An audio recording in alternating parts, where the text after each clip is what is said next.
What is your purpose for entering?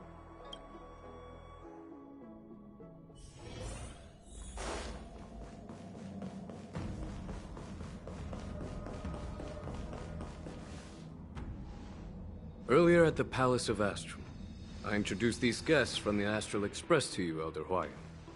But with all the people around, we only exchanged pleasantries. Now, I'd like to officially introduce them to you. These three braved great dangers, accompanying me to perilous places, defeating the chief culprit Vantilia, and uncovering the conspiracies of the disciples of Sanctus Medicus. If you wish to know more, please, feel free to ask us. Well, I skimmed through the reports about the Arbor's rebirth from the Master Diviner Hu Xuan. She's been summoned to the Yuchue for questioning. There are a lot of doubts within the Alliance about this whole situation. But despite all that, I believe in you. Since you joined the ranks, you have repeatedly achieved remarkable feats. After the High Cloud Quintet each went their separate ways, despite the many criticisms within the Alliance, the Marshal still stood firm against the dissenting voices and entrusted the Luofu to you. Over the years, you've served the Alliance with loyalty and wisdom. You've taken down abominations in Thalassa, rescued the Xianzhou Yuchue from a siege, and destroyed the demonic planet summoned by the denizens of abundance. I still remember those battles vividly. There are fools who doubt your loyalty. They're happy to see the divine foresight fail because it gives them some kind of sick satisfaction. They haven't achieved anything of their own, so they feed off the failures of others. But I've seen enough failures in my time, and I want to believe that your loyalty has never wavered. So, General Fei Xiao of the Yaoqing is the only one investigating the Ambrosial Arbor crisis on behalf of the Alliance? No. I am too. This old man's words always catch me off guard. The Marshal ordered me to come to the Xianzhou Luofu, but the document only says, attend the war dance and listen to Fei Xiao's questioning.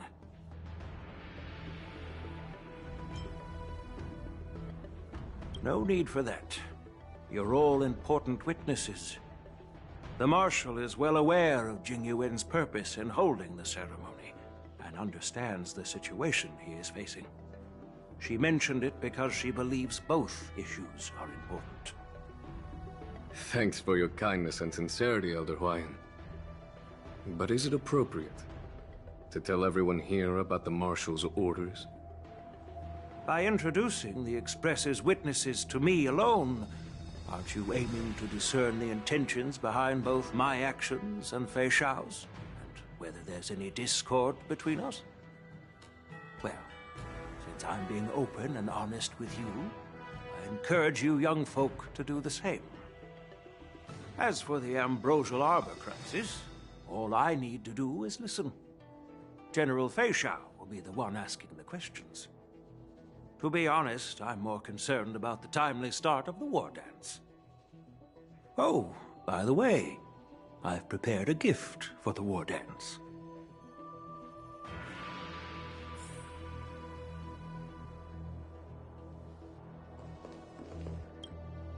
Yes, it's this case right here.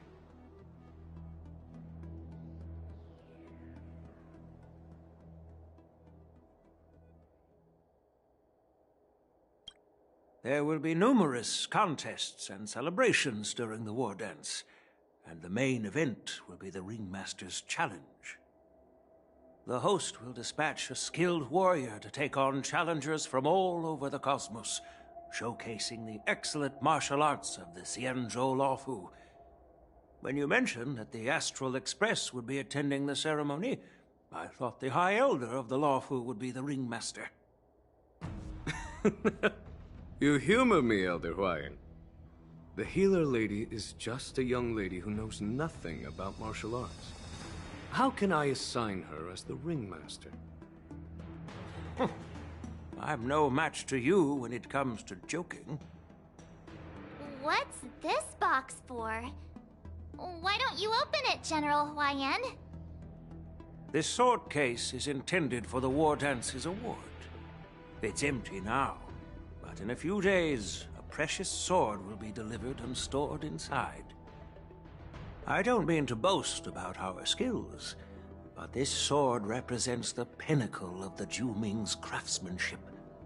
It has a legendary history, full of heroic tales from foreign lands, tales that are too detailed to be summarized in just a few words. Since the delegation delivering the sword hasn't arrived yet, I'll just leave the case here for now. I've been wondering who would be worthy of such a sword. And then it hit me. I can award it to the champion of the Ringmaster's Challenge. The ceremony's champion is sure to be a perfect match for the sword. Moreover, I hear that Yanqing is an excellent swordmaster, and that he will be representing the Lawfu as the Ringmaster, so it seems like a perfect gift for him. Thank you for your generosity, Elder Huayan. If you want to give me a sword, just say the word, Grandpa. No need to beat around the bush. You've got confidence, my girl, but I don't think you can best Yanqing. I know you're all about swords, Miss Yunli. It's just a shame that it's the sword that ultimately chooses its rightful master. Yeah, and even if someone gets their hands on such a precious sword, it'll probably end up in someone else's. The outcome of our duel at the Alchemy Commission is still up in the air. Since you're interested, why don't you represent the Xianzhou Juming and challenge me in the ring? That's exactly what I had in mind. Nobody knows who's gonna come out on top. It could be me, could be someone else. It'll probably be me. But whatever happens, it won't be him.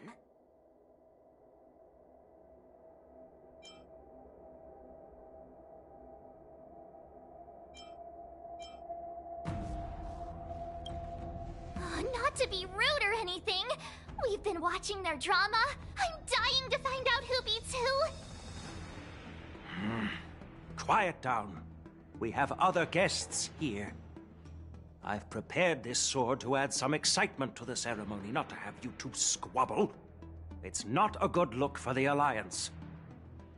While you both seem confident that you'll win, you need to remember there can only be one winner and one loser in the ring, which could lead to hard feelings. Naturally, I have an idea. We don't know who the winner will be, and it might not be either of you. But if you're eyeing that prize, you'll need to work together.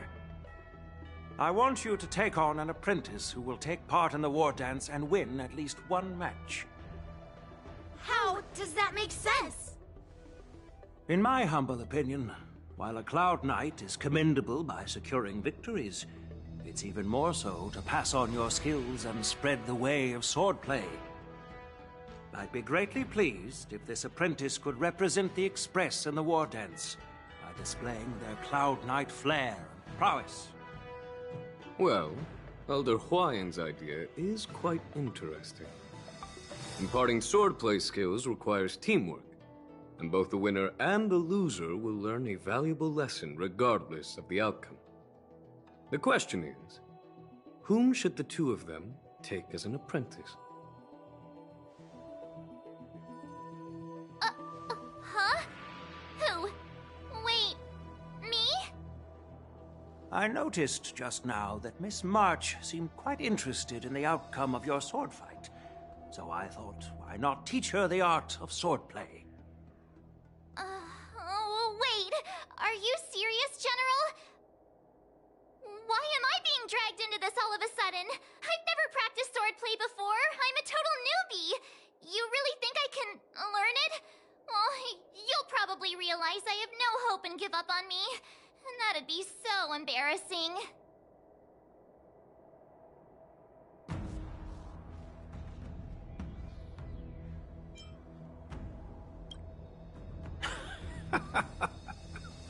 Your talent is quite unique. Are you also interested in swordplay? But you know, based on my years of judging people, you don't really need to dive into swordplay to boost your skills. And I doubt there's anyone out there who can really show you the way forward. As for Miss March, she's like a piece of jade in the rough, just waiting to be shaped. I appreciate your kind words, General YN. But won't teaching me swordplay be a waste of Yanqing and Yunli's time? They should be preparing for the ceremony. Plus, I heard that each swordmaster has their own special moves. What if they let something slip while teaching me? If everyone knows each other's tactics, won't that make it hard to catch people off guard during the war dance? That's considerate of you, March 7th. But don't worry. It'll take you at least a decade of hard training before you can even start learning special moves. No need to freak out. A few Juming swordplay tricks will mean you'll be more than equipped. Really? Looks like March's curiosity has been piqued. The whole point is to know each other's moves. Defeating your opponent in just one move? How boring would that be? Plus, what really decides a swordsman's fate isn't some special move. It's the solid fundamentals. So Miss Yunli has already agreed. What do you say, Yanqing? General, I haven't graduated yet. How can I be qualified to teach swordplay to others? So you're admitting your defeat, huh? If you're not even confident to teach, why don't you let me be the ringmaster instead? Yanqing, teaching an apprentice is also a way of honing your own skills and gaining insights. You've been an apprentice for years. It's about time you looked at swordplay from another perspective. I see, General. Then count me in. Now that Yanqing has agreed too, it all comes down to Miss March giving her nod. It's up to you to make the final decision, March.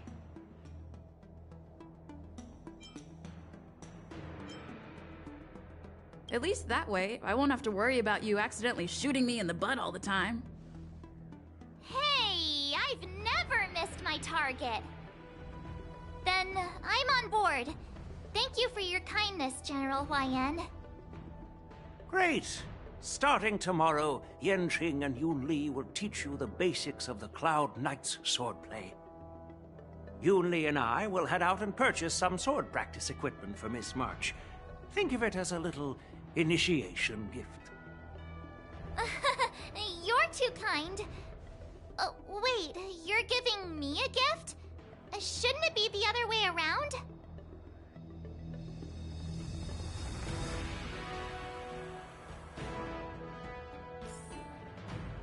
General YN's gone. Wait, why does something feel off? I think we strayed off topic.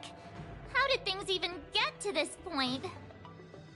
Yeah, I brought you here because the General said he had some important matters to discuss. But how in the world did Yun Li and I suddenly become Miss March's swordplay mentors? Because General Huaiyan wants us to stick around on the Luofu for some time. But from his point of view, we're no different from all the other tourists who may leave at any time. Since the crew's actions were mentioned in the Luofu's operations log were given to the Alliance, he probably wants to see firsthand if we're as capable as the report claims, or if we're just some made-up excuse to save face. And he wants to see it for himself during the war dance, which is why he even dragged Yun Li into this. What began as a simple contest between two swordmasters has now evolved into you two collaborating to mentor March. Elder Huayan is still that tricky general who likes to give everyone a headache. My apologies. Truth be told, I invited all of you to the ceremony because I wished for you to act as my witnesses. Now, I apologize for not disclosing this information earlier. In the coming weeks, I'll also invite all of you to a meeting with General Fei Xiao, where you may need to answer her questions and clear up any doubts she might have. So please, be prepared for the meeting.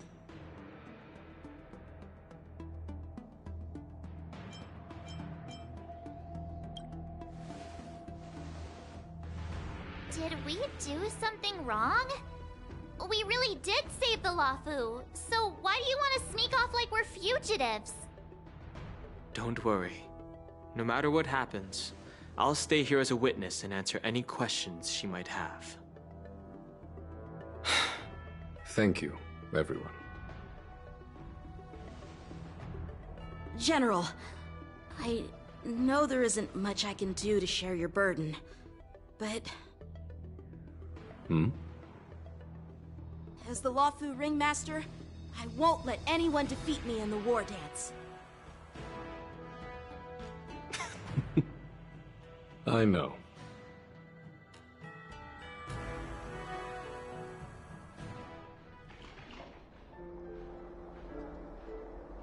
The illustrious Merlin's Claw waiting for me? And for so long, too? It's quite an honor. It's been a while, General Fei Xiao. It's been 30 years since we last saw each other. Right, Yukong? Yes. Back then, you were the vanguard of the Yao Qing's Verdant Knights, and I was a pilot of the Luofu's Rainbow Orbit Fleet. Who would have thought that upon meeting again, you'd be a general, and I'd have given up flying? Really does feel like a lifetime ago. Well, I wouldn't say I haven't seen you in 30 years. After all, your great victories are announced through the Yellow Bell resonance system every day. So I'm well aware of your great feats. How's your health holding up? Still stable, I suppose. Do you still remember the medic who saved me in battle? That healer with the odd name and peculiar temperament. What was his name again? Was it Pichu? Or Kachio? Jiao Cho. He's been my retainer and personal healer, delegated by the Alchemy Commission from the Xianzhou Yao Qing. Over the years, he's dedicated himself to managing my condition. It's thanks to him that I'm still in good health today. Given my background, I'm happy to have made it this far. I'm relieved to know that you're safe and sound. Well then, since you and Elder Huayan are here, I imagine you must have received orders from the Marshal? As your friend, may I ask how the Alliance intends to punish the General of the Luofu? The Arbor's rebirth has frightened the elders who lurk behind the scenes. They fear the resurgence of abominations, much like what happened 30 years ago. Although the report from the Luofu explained all the details, we don't know if the Ruin Legion really invaded, or how exactly the Stellaron Hunters and the Astral Express became involved. This puzzle has many missing pieces. As you know, the fugitive Jing Liu, who mysteriously disappeared many years ago, has resurfaced. This time, she has brought along an Outworlder and a coffin, claiming to offer the Marshal a method to fight against the Eons. The Luofu Preceptor has also leveled accusations against Jing Yuan for neglecting the Alliance's principles. She asserts that Jing Yuan enabled the exiled Imbibitor Lunae to re-enter the Luofu, thereby unlocking the lunarescent depths within Scale Gorge Waterscape, which in turn disrupted the Vidyadhara's dutiful watch over the Ambrosial Arbor. It is for these reasons that I have come here to the Luofu today. Well, duty calls. Perhaps I shouldn't have mentioned all of this to an uninvolved person, but since we once fought together, I didn't want to keep you in the dark. Perhaps pretending you didn't hear any of this would be for the best. I understand. I'm sorry. I was out of line. I know I shouldn't be defending General Jing Yuan right now, but... well, You know how I am. The Luofu has enjoyed centuries of stability since the end of the sedition of Imbibitor Lunae, much of which can be attributed to General Jing Yuan's masterful strategizing. Unfortunately, for long-life species, enduring through the ages always culminates in a failure that undoes all previous achievements. A moment that our adversaries relish. That's true. And that's why I'm also here for another purpose. To visit Hule. Hule? You mean that Hule? The Borisin warhead? The same Hule who has been imprisoned in the shackling prison for over 7 centuries? The nemesis of the Foxians who will never be forgiven and shall be imprisoned until the end of the cosmos. I can't quite remember the exact wording, but yes, the very same Hule. Usually, only emissaries from the Xianzhou Yaoqing Skyfaring Commission visit him once every century. Why do you have to visit him now, of all times? The Foxians and the Alliance made a pact to combat the abominations, aiming to achieve justice and free their kin. That werewolf monster is to be forever imprisoned in the dark recesses of the shackling prison, facing unending retribution. Given the situation on the Luofu, those on the Yaoqing are concerned about Hule's imprisonment. I'm afraid that the routine visit every century is no longer sufficient to ease their concerns. That's why I was sent here, to reassure them.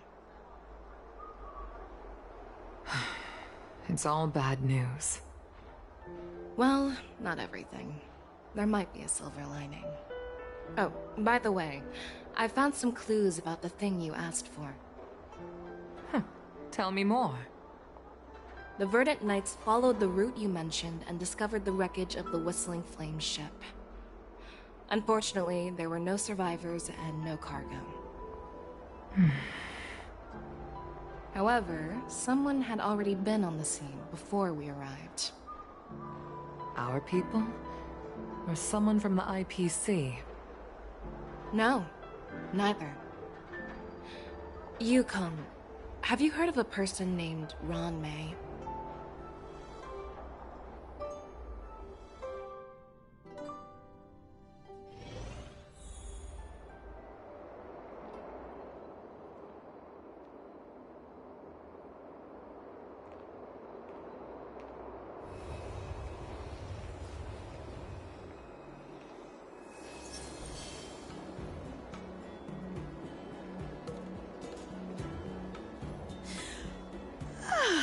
I'm still feeling sleepy.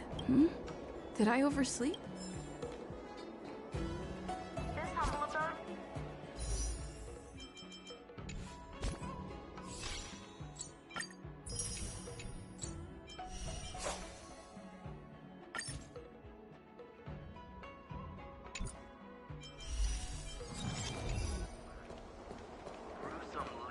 Think you'd get away with your crime by pretending to be a waiter? There you are!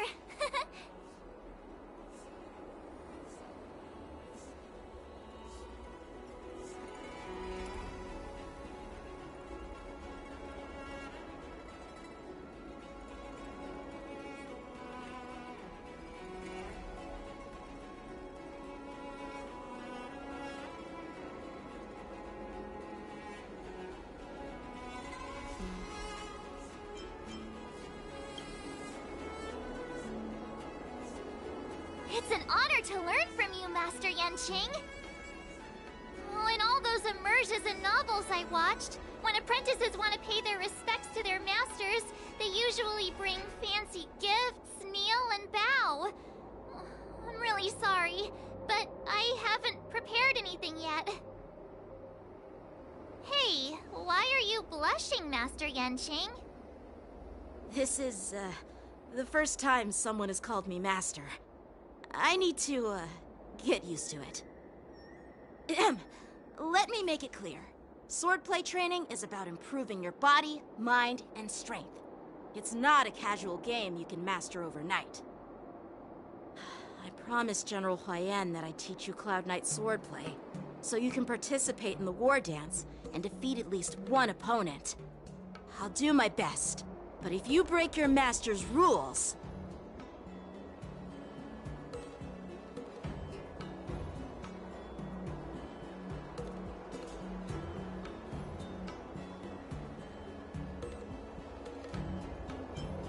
Fine. A promise is a promise. Since I promised to study hard, I'll do my best starting today. Great! That's the spirit. March is in your hands now, Yanqing. Don't be too easy on her. Dan Heng, do you even have a heart? Did you lose it somewhere? By the way, where's Yun Li?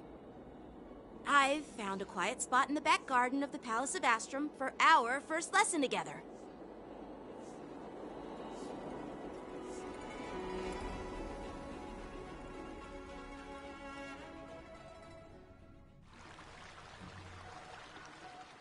Seriously? It's the first day and you two are already late? Why is everyone on the Luofu so laid back? So disappointing. Master Yun Li, you're already here. Sorry for keeping you waiting. Oh, wait. Were you trying to teach her in secret? That's sneaky.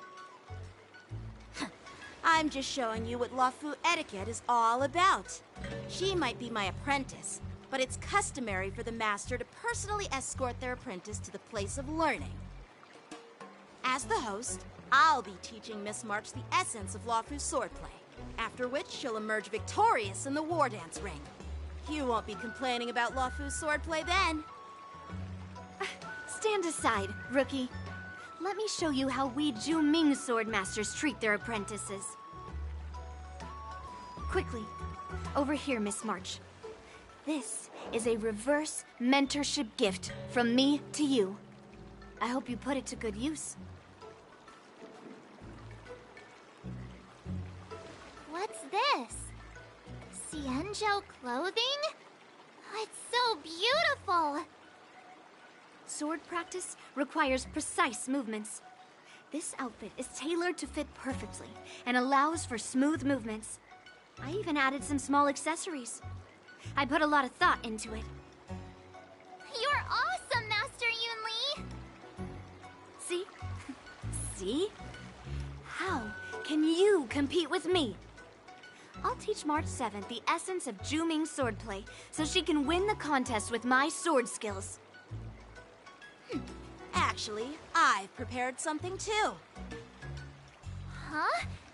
You have a gift for me too, Master Yanqing? Since you want to learn swordplay, Miss March, you'll need suitable weapons. So, I went out of my way to prepare a pair of swords overnight. Unfortunately, I didn't have time to ask the craftsman to customize the swords for you. But I did my best to choose ones that look nice and are suitable for a beginner. I hope you like them, Miss March. Thank you, Master Yanqing! Bet you didn't see that one coming, did you, Yun Li? The real competition is just getting started. I'm so lucky to have two great masters. But why does it feel like things are getting a bit weird?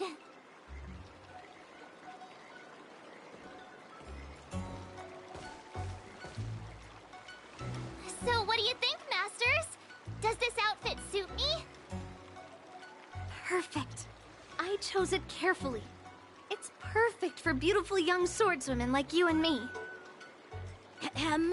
All right, let's get started with the training. The person next to me is a Cloud Knight instructor I've brought in. For your first lesson, try exchanging a couple of moves with him. Wait. We're having actual combat training for the first lesson? Isn't that a bit too intense? Well, I heard you have some experience with archery and martial arts. The first thing we're going to do is see just how strong your fundamentals are. Come on, step forward and strike with the sword in the most natural way you can think of. It's important for us to grasp your natural movements so we can decide where to start and what you need to learn. If you're ready, let's begin. Okay.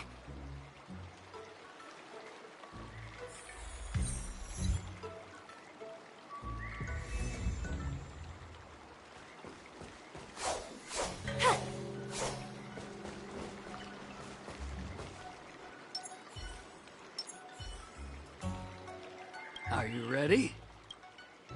Yeah, I'm ready. Then I apologize in advance.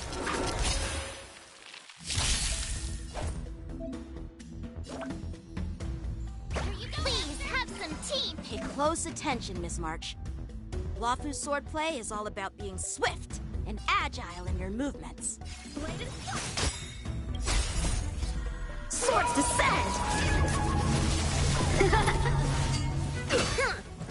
Yes, you! Ignore him. Strength is everything. Like this? 10 of you. Well done!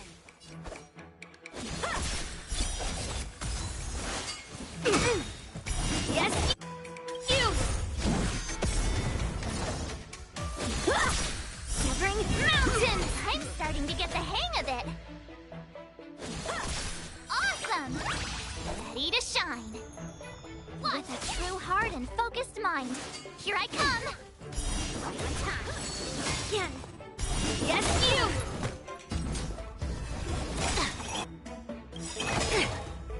Right on time. Descend to earth! Time for swordplay. I could take 10 of you. Nice job! Again. Yes, you!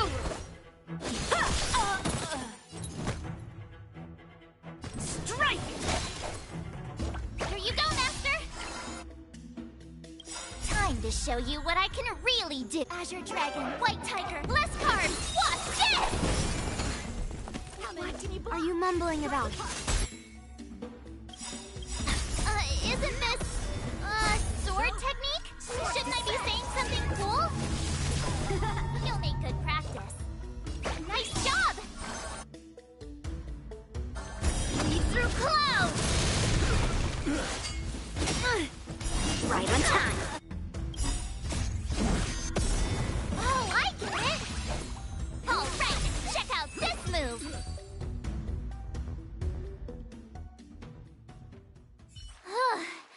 I didn't expect... Miss March has quick hands and a flexible body. She's a perfect fit for practicing Lawfu swordplay. However, she lacks strength, and her strikes were a bit unfocused. But don't worry, that's totally normal for beginners. Once she starts practicing Juming swordplay, she'll make heaps of progress. Given the situation, I believe Miss March should start by working on her footwork. Seriously, do you actually know anything about swordplay, or what? I could ask you the same thing. Dual swords require agility. So what's more important than footwork? Instead of focusing on her strengths, we should address her weaknesses. The drawback of wielding two swords is not generating enough force. What good is being quick on your feet if you don't have strength? It's not like we're dancing here. Skilled sword masters know how to play to their strengths and work on their weaknesses. Start with what you're good at, then tackle your weaknesses. That's the right way to learn. You're quite the theorist, huh? Theorist? You claim to be able to talk to swords. So what does that make you? A lunatic? Hey, it's only my first lesson, and you're already arguing. Come on, calm down, Masters. I'll have to improve both my footwork and strength anyway, so it doesn't matter which one comes first. But it does matter. Just listen to me, March 7th. Aww.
Dear Himeko, Mr. Yang, and Pom Pom, we're all good here on the Xianzhou Lafu, so no need to worry. By the way, how's your trip going? As for me, I've somehow become the apprentice to 2 Cloud Knight sword masters, and I've been honing my sword skills with their guidance. One of them is Yanqing, the boy we've all met before. The other is Yun Li, the granddaughter of General Hua Yan from the Xianzhou Juming. Both masters are super strict, giving me a real taste of how hard sword training can be. I tried to drag her into this, but she refused. Then I tried to rope Dan Heng in, but Master Yanqing wouldn't have it. Still, I didn't let the difficulty get to me. In just a few weeks, my sword skills have improved a lot. Both my masters think I have unique talents in swordplay, and are literally fighting each other to teach me their skills. Thanks to their guidance, I've actually made some progress. When I get back to the Express, I'll definitely show off my skills and impress you all. Looking forward to your reply. Yours, March 7th.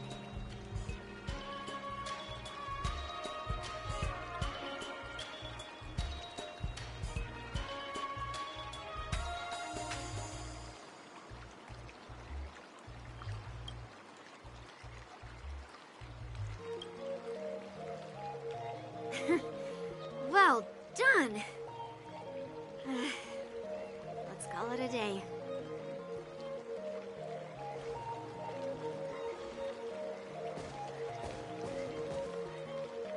Miss March's sword skills are really coming along. She'll hold her own just fine in the war dance.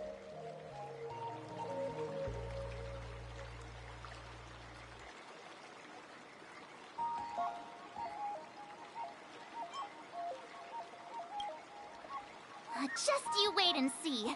I'll show off my skills in the ring and win a match. I'll make both of you proud. Can you believe it? March 7th has actually become a pretty decent swordmaster in such a short time. Now I understand why Grandpa always had a grin on his face while training me. Are you sure he wasn't laughing at you? Oh, shut up. It's all thanks to your amazing guidance, Masters. Miss March, you're really getting the hang of wielding dual swords. If you're keen on advancing, trying out different Xianzhou blades could improve your touch. Oh, let me see. Which sword is the most powerful? Single sword? Great sword? Or maybe a flying sword? There's no such thing as the most powerful sword. It's all about the skill of the swordmaster. Yanqing wields several flying swords, while I only wield one. But remember how I kicked his butt at the Alchemy Commission? First, you didn't kick my butt. Second, you'll never kick my butt. Third, how about we settle this right now and see who kicks whose butt? Yeah, I'm up for that. And if I kick your butt, you'll drop out of the war dance. Deal? Why are you two arguing again? I thought things had been improving between you lately. There was talk that the leading disciples of the Luofu and Juming generals were supposed to face off in the war dance, but for some reason, they suddenly teamed up to train an apprentice of their own. Turns out, the rumors are true.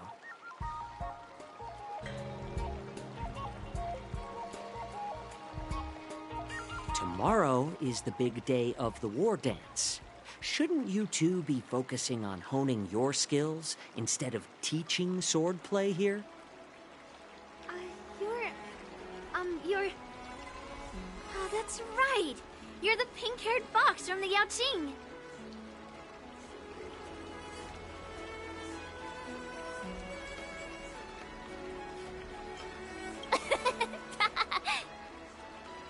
What are you laughing at?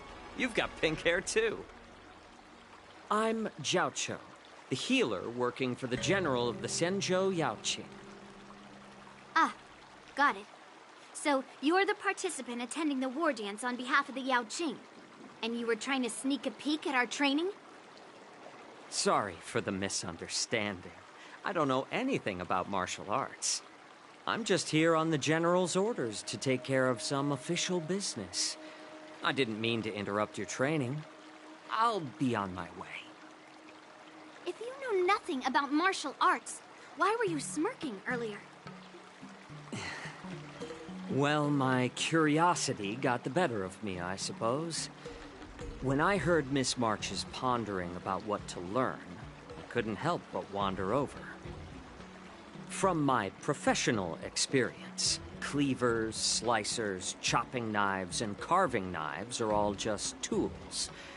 Kind of like frying, sautéing, boiling, and deep frying in cooking. They're just ways for people to show off their skills.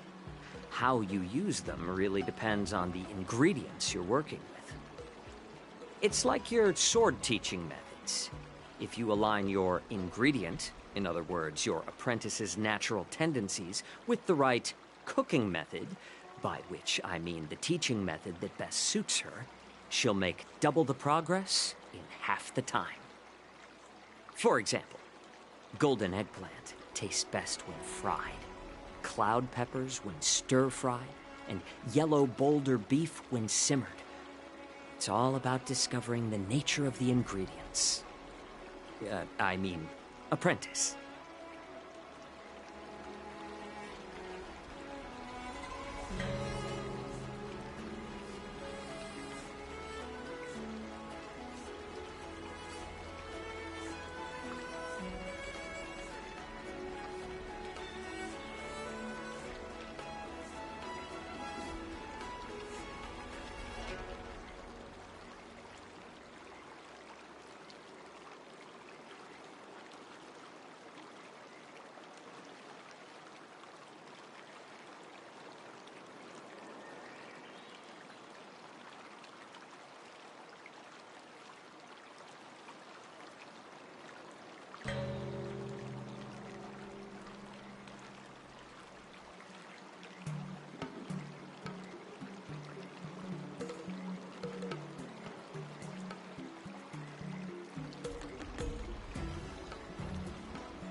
Talk about food is making me hungry.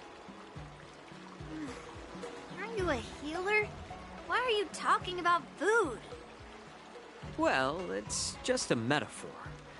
The medicinal school I follow on the Senjo Yaoqing is called the Ranja School, that specializes in food therapy. So it's only natural that I know a thing or two about cooking. So, you're the general's cook? I'm a healer. But anyway, a cook who isn't interested in health doesn't make for a good advisor. Fine. Call me a cook if you want. Seeing the way you're looking at me, it's obvious you think I'm just some feeble academic who likes to blabber on about martial arts.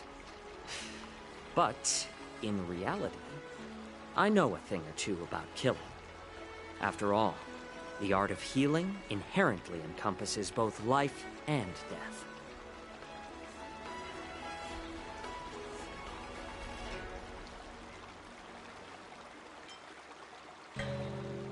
Seriously? Trying to save face in front of kids? Ugh. Do you recognize this bottle of medicine in my hand? No? This is called tumble dust. An extract from an exotic flower named Yabra. Ugh, is it poison?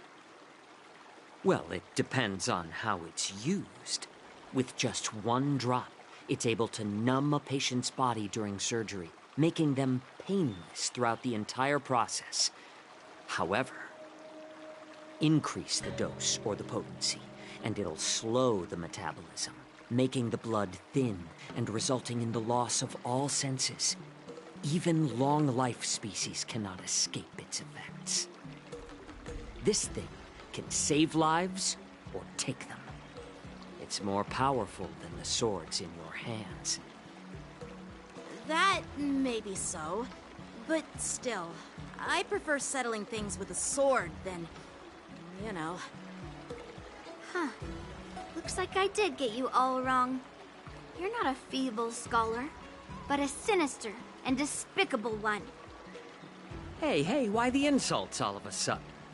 I'm just sharing some medical knowledge here, not persuading you to poison anyone. Seems like you get real excited when talking about poison. I can't tell if that's an honorable thing or sinister. Picture this. 2 individuals. The one standing is full of malice. The other lying down is honorable and righteous. How can the one who's lying down label the one standing as sinister? In the throes of combat, where life and death hinge on a singular moment, every idea fades into nothingness. The only thing that matters is staying alive.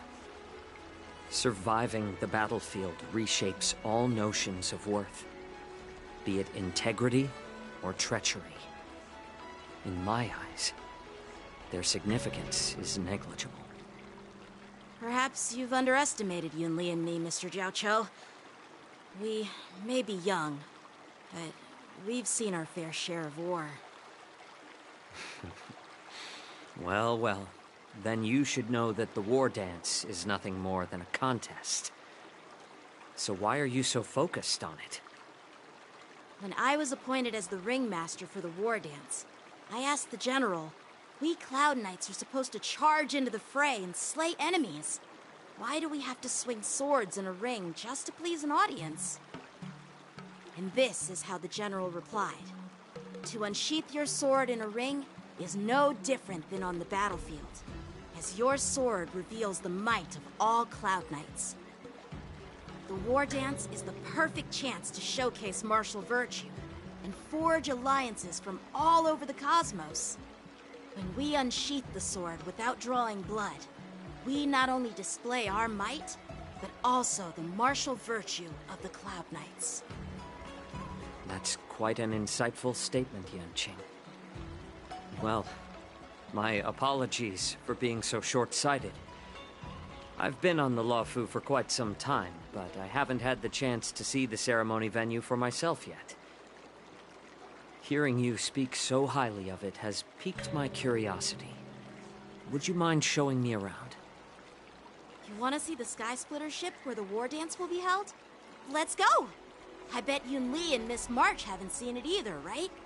Well then, I'll give you all a tour.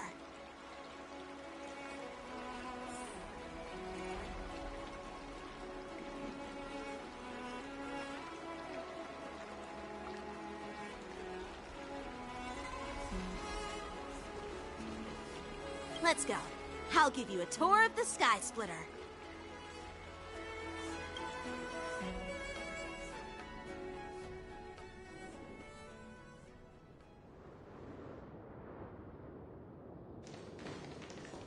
Looks like a lot of other visitors have also come to catch a glimpse of the Sky Splitter.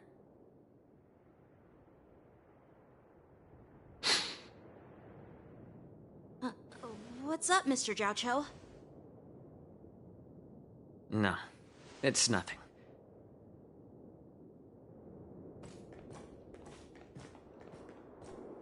Do you see that airship in the distance? That's the Sky Splitter, the venue for the war dance ceremony. It doesn't look all that impressive from this distance. The Sky Splitter is actually a decommissioned Luofu military vessel. People aren't allowed on board until the war dance officially commences. Tomorrow, when the bell rings and the ceremonial cannons roar, I'll be there representing the Cloud Knights of the Xianzhou Luofu, standing in the ring, ready to take on challengers from all over the cosmos. Since I was a kid, I've been training in swordplay and the art of war under the general. Every day, I'd swing my sword 10,000 times, and then thrust it 10,000 times, repeating the process over and over. I understand that I'm not like other kids. I never envied the toys and freedom they all had. I never found sword practice boring or hard. Even in the thick of battle, facing down savage abominations, I never felt scared. Each day, I could feel myself getting stronger and stronger, and I racked up countless victories. It's the best feeling in the world. But then, I faced a really tough opponent, and just one slash shattered my confidence into 1,000 pieces. That's when I felt true fear for the first time. Maybe that's what Mr. Jiao Cho meant by life and death hinge on a singular moment. Every idea fades into nothingness. After that, I had to pick up the pieces and try to put myself back together. But no matter how hard I tried, I couldn't seem to find my old happy self again.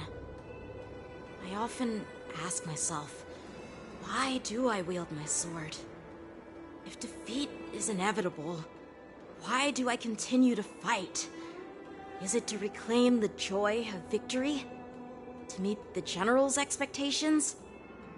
Or to secure my honor among the Cloud Knights? While the General could teach me the art of swordplay, he couldn't teach me why I should keep on going.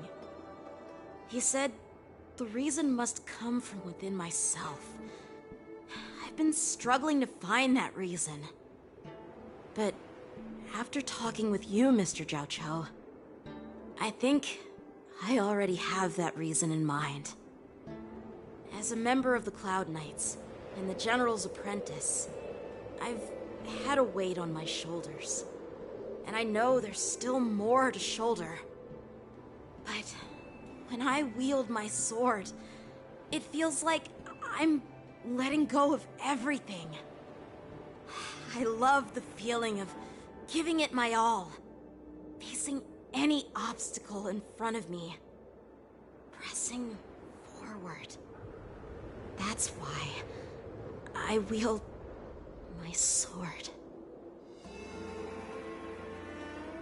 Oh, Yanqing. So young, yet so grown up. By the way, how old are you exactly? Age doesn't really matter. All sword masters will understand how I feel. I get it. Looks like all the kids on the Luofu live tough lives. So, how about you, Miss Yunli? It's not polite to ask a girl her age, no matter which Xianzhou ship you're on. I'm not asking your age. I'm asking if you have a dream like Yanqing has. You don't talk like a cook. You sound more like a TV host or something. Need I repeat myself again? I'm a healer. Well, I don't have a dream like Yanqing does. The only reason I'm participating in the Ringmaster's Challenge is because I made a promise to my grandfather that I'd win the precious sword he's contributed to the war dance. Sounds like that mind of yours is just filled with swords. I bet you've got nothing better on your mind. My father was a craftsman on the Xianzhou Juming. Because of his foolishness, many innocent people fell victim to the cursed swords he forged. Since I was a kid, it's been clear to me that not everyone deserves to have a weapon in their hands. Giving them a sword is no different than being cruel to the innocent. So, whenever I come across someone unworthy of a sword, I can't help but want to take it away from them. Given that Yanqing is the war dance ringmaster, I'm stepping up to challenge him. To ensure the precious sword doesn't fall into the hands of an unworthy master.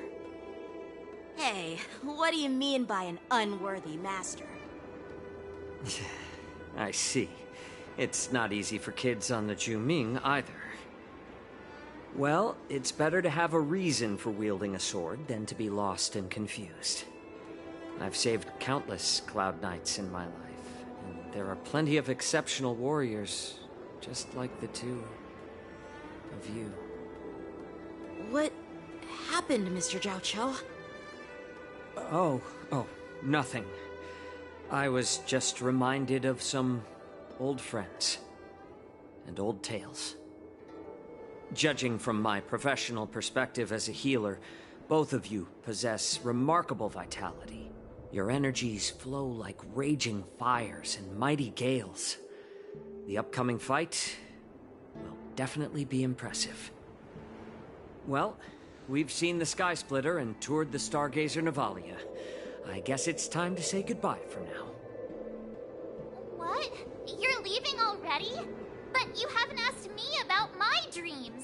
I've been working hard too, you know. It's getting late, Miss March.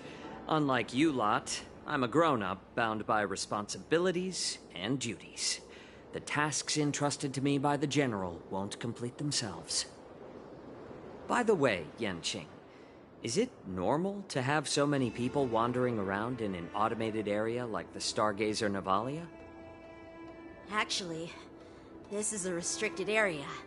But since you're all guests, I made an exception, so you could take a look around. I understand. Well, I'll take my leave. I wish you both the best of luck in the ring tomorrow.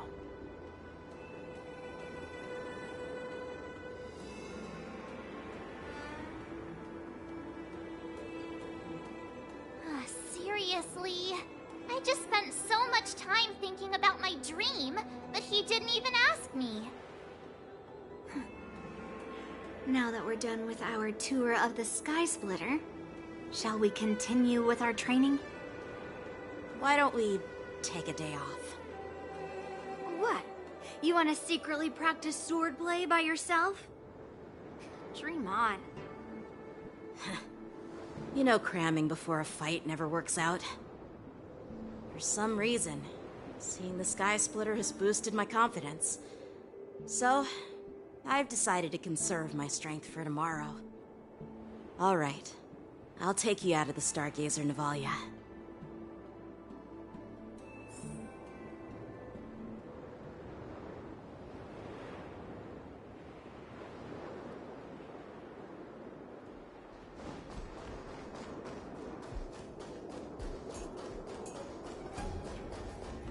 Peach Blossoms and Divine Sword descend.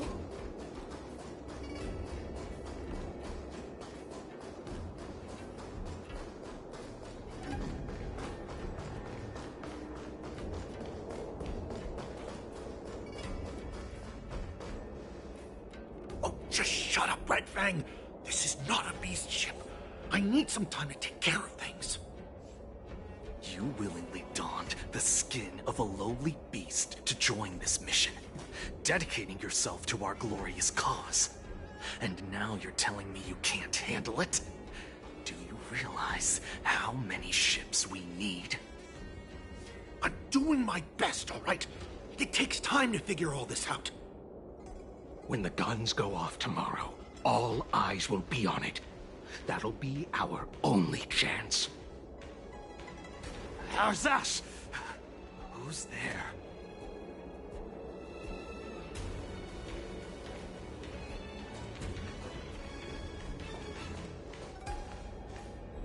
Who are you guys? An impromptu inspection. Why are there outsiders loitering in Stargazer Navalia? And a bunch of kids at that. Hey, kids, didn't your parents ever tell you to stay away from the Stargazer Navalia? I know it's an automated facility, but it doesn't mean you can just break in and do what you want.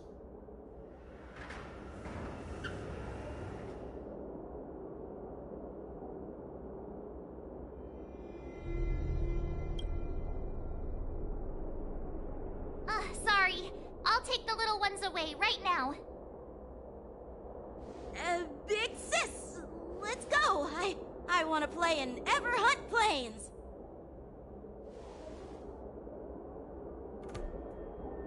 Huh? Everhunt Plains? Yeah, sure. Big sis will take you there.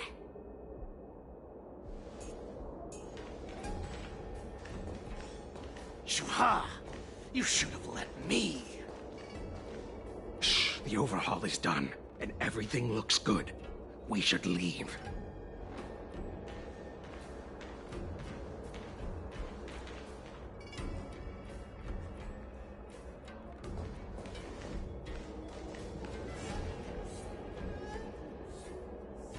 Could you repeat what you just said, Yenqing? What did I say? Big sis, let's go. I want to play in Everhunt Plains. Come on. Can't you read the room? Something is definitely off about the 3 people we just met. Yeah, anyone could see that. I just wanted to hear you say it again. That pink-haired fox tried to say something. I'm pretty sure he sensed something fishy. Since he's not familiar with this place, he just dropped us a hint. But you didn't seem to be paying attention at all. I knew that from the beginning.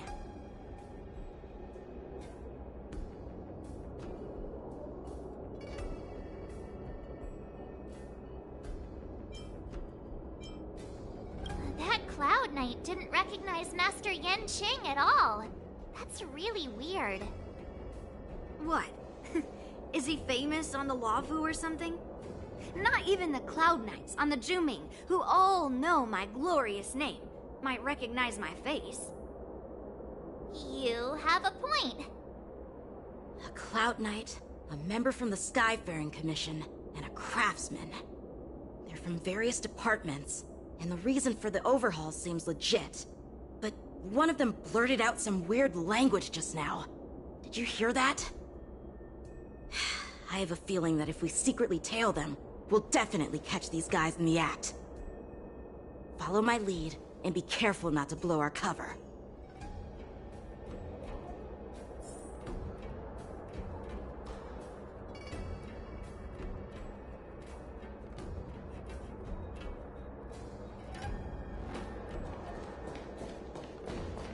Never mind who they are. Let's just...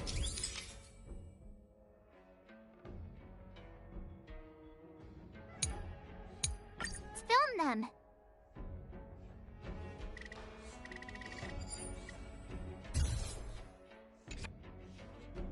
We should have just killed those lowly beasts. Those little brats won't take up much space. There are boxes all over this place. Just dump them into one and no one will notice. Cut the theatrics, Gulak. Even the slightest slip-up could interfere with Lord Moktok's plans. So where are we heading next? To check the freight skiffs. We've got a lot of preparations to do. Also, don't forget to take those crates with you. Weapons, supplies. We've got to be well prepared. Otherwise, we're screwed. So, are they... smugglers? What exactly are they up to? I have no clue. But they seem to be moving those crates. I've got an idea. We can hide inside the crates and follow them.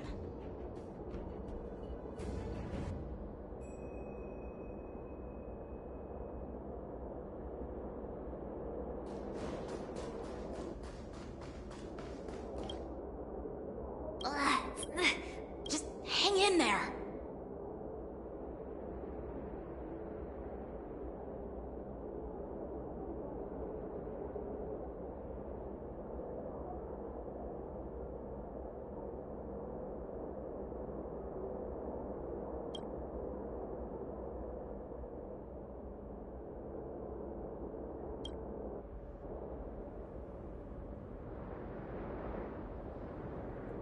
Let's just put the cargo here for now, all right? Then we'll move on to inspect the ships. Lord Moktok said that as soon as we're done, we're to board the freight skiff and leave this place. Don't worry, I've changed the shipping schedule. You two, come with me. Is it just me? I keep smelling that stench of lowly beasts everywhere we go. Don't be so paranoid.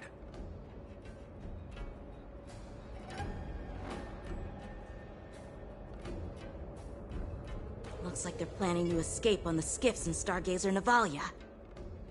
They keep talking about their plans, but where did they come from? And what do they want to do on the Xianzhou? Well, they're definitely up to something bad. Wait, they disappeared!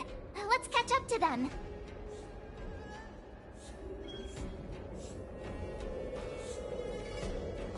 Tread softly, breathe quietly, and make sure to keep an eye on them.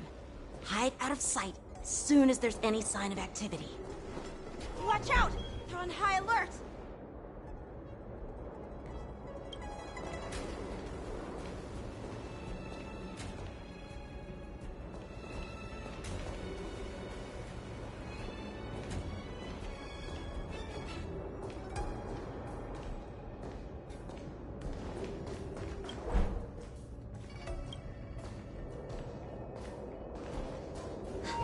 Did he spot us? Quickly, hide!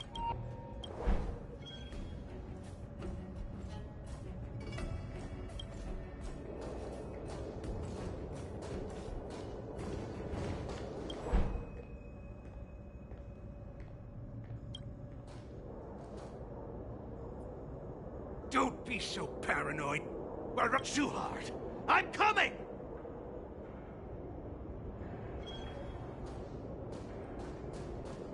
They're leaving. We should catch up to them. Quickly! Did he spot us? Quickly, hide!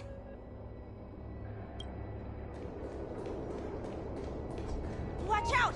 They're on high alert!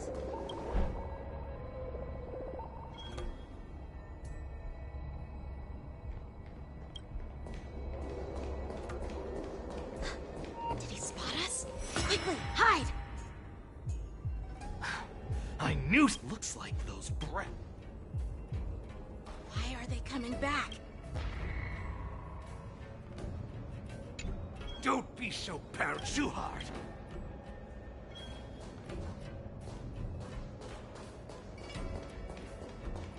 Watch out! They're on high alert!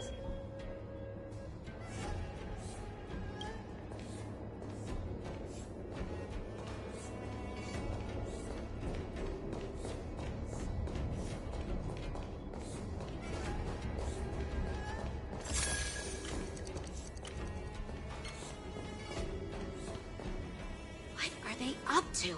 Never mind who they are. Let's just film them.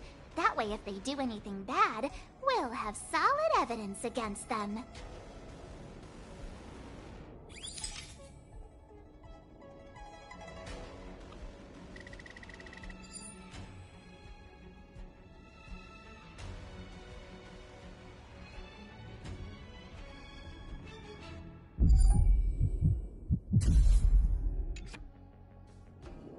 Look at this. A freight star skiff with enough room to fit at least 20 of my men. I'll let the others know and have them prepare more star skiffs. Once we're past the checkpoint, there will be beast ships waiting for us. Lord Moktok is ready. The revival of our ancient bloodline all hinges on this operation. What did he just say? Beast ships?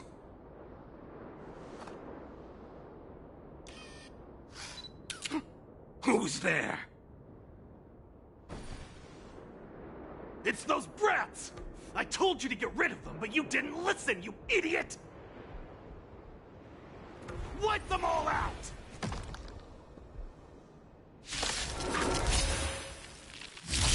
Orson? Eat a shine. Adusa! Die, you lowly beast!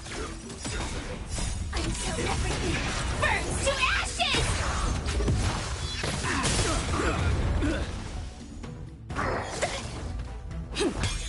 eternal. Fight to live!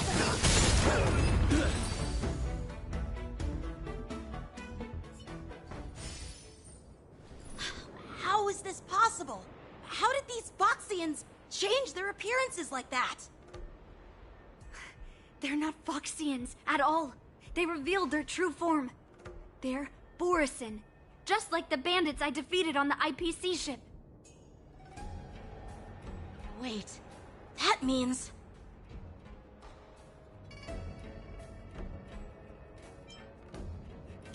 What kind of trick did they use?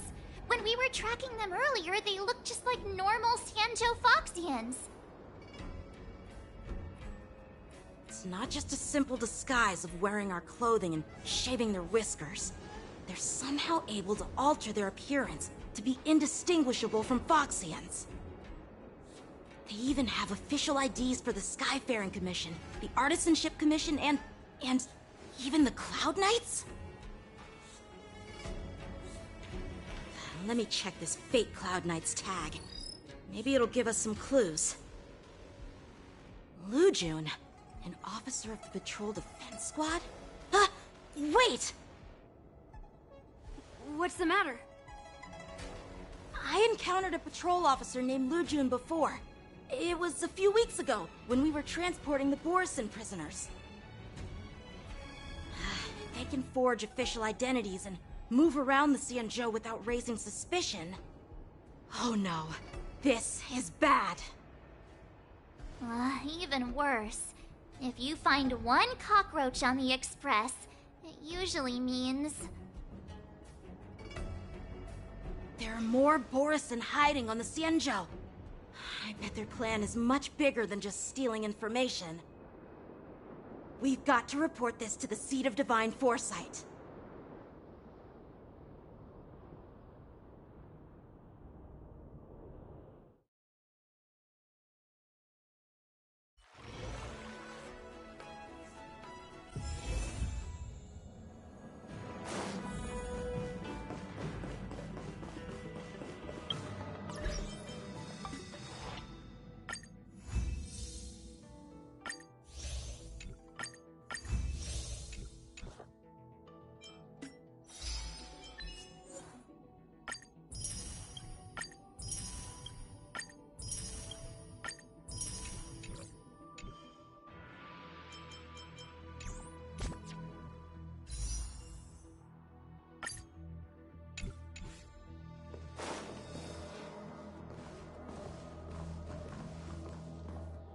I am glad to finally meet you in person, guests from the Astral Express.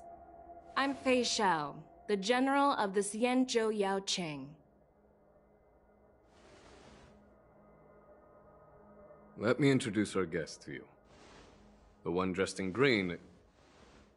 He's the reincarnation of Imbibitor Lune, and the person behind him is the newest member of the crew. I've heard a lot about you.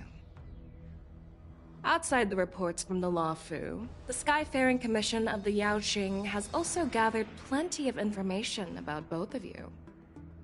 I've been eager to meet you face to face for reasons that I'm sure General Jing Yuan has explained, right?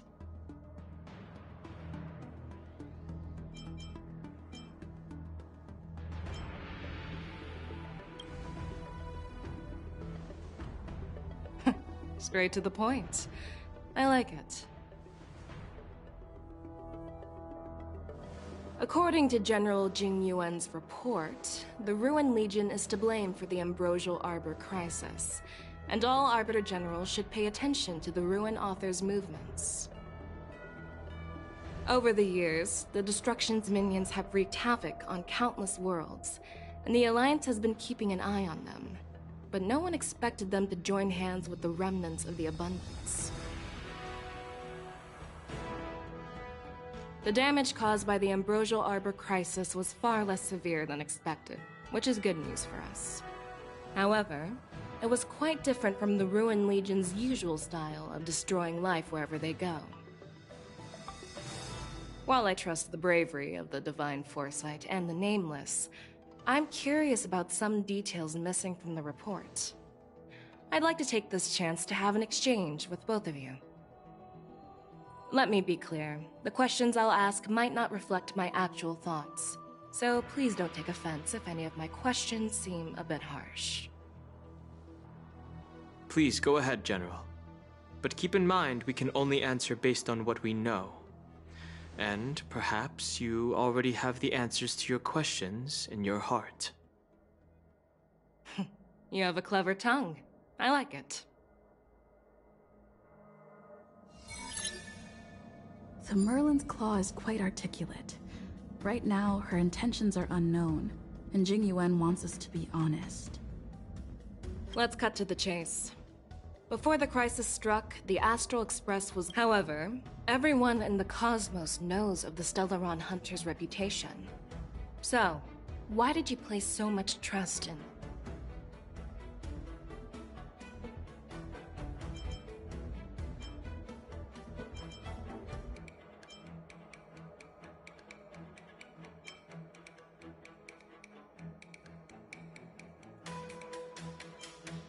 Apart from the Law Fu, there are many other worlds suffering from Stellaron corrosion. For example, Urilo 6, the world that the Express stopped at before reaching the Law Fu, was one of them. To the Express, Stellarons act as roadblocks on the Silver Rail and pose risks to the warping process. And that's why dealing with... I've heard about those problems caused by Stellarons. The Express connects various worlds, so it makes sense for you to take care of this. Let's move on to the next question. The report suggests that Dawn Shu, the master of the Disciples of Sanctus Medicus, but here's the thing. Dawn Shu was just a chief alchemist. Even if she colluded with our enemies and some...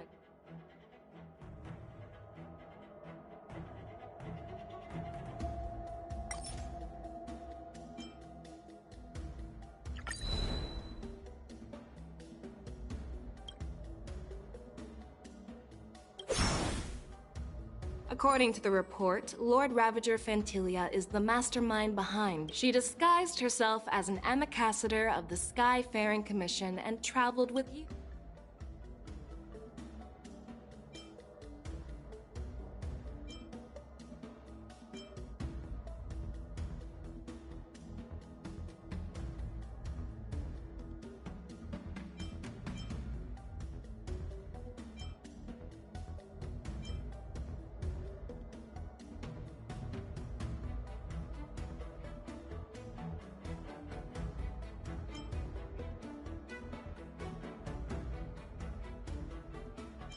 Fantilia is one of the Heliobi, the energy life forms that once fought against the Xianzhou.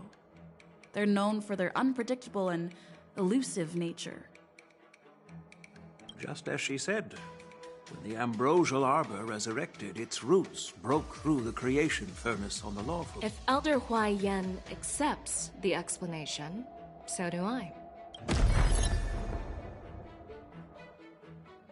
Oh. It seems that your answers have addressed all my questions. Generals, I am finished with my questioning. So, what do you think, General Fei Shao? Have the doubts in the report been cleared up? The two Nameless have been honest in their answers. Even though there are some tricky details, my intuition tells me there is nothing wrong. However, the 3 questions I posed earlier were not just for the Nameless, but for you too, General Jing Yuan. First, the Disciples of Sanctus Medicus grew uninterrupted on the Law Fu, yet the 6 charioteers were not aware of it. That was a dereliction of duty. Second, you believed in the Stellaron Hunter's prophecy and entrusted outsiders to solve the crisis, even granting them access to the Plague Mark. That was a dereliction of responsibility. Third, you insist on holding the war dance right after the Ambrosial Arbor crisis, putting the Lawfu back in the spotlight. That is a dereliction of wisdom. Merlin's Claw.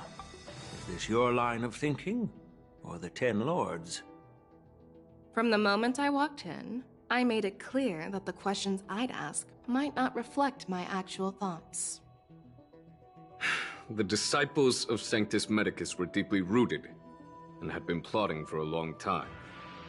I admit it was my negligence for not noticing it earlier.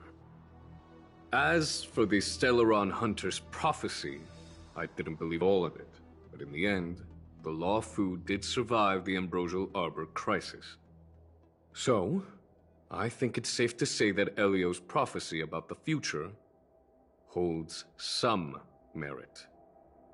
And as for the war dance, do you think I'm unaware of the risks? However, risks can also be opportunities. The Law Fu has lain low for too long. I believe it's time to stir up the dregs hidden in the depths and wash them away once and for all.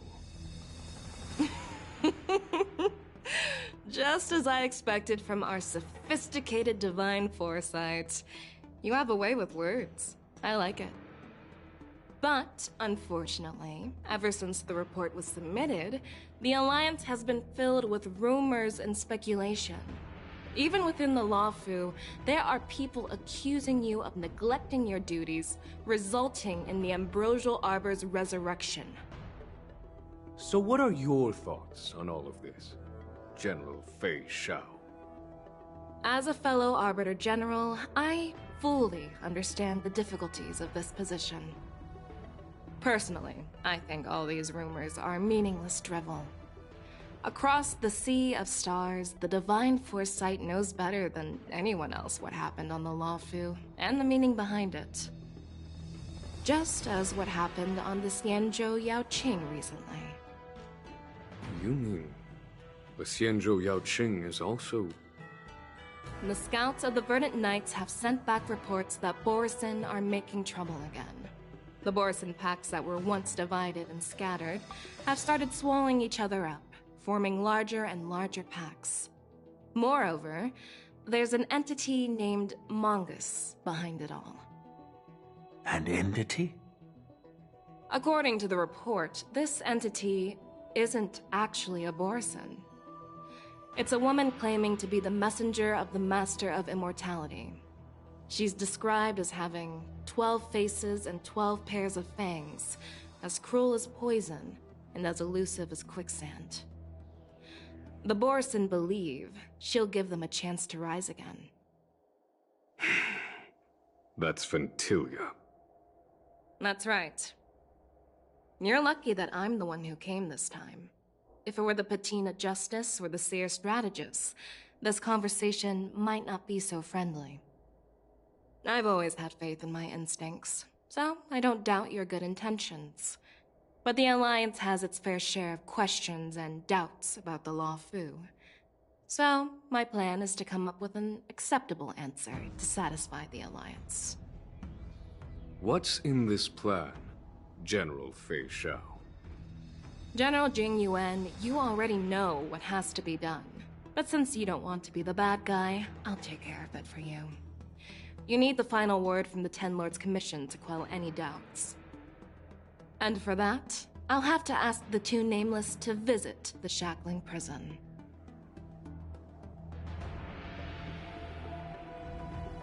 No, I'm not imprisoning you. While you're there, I'll ask a judge in the Ten Lords Commission's Interrogation Division to record a detailed testimony with the karmic mirror from both of you. We'll fill in the gaps that weren't covered in the report, and silence any protests within the Alliance. I'm okay with that.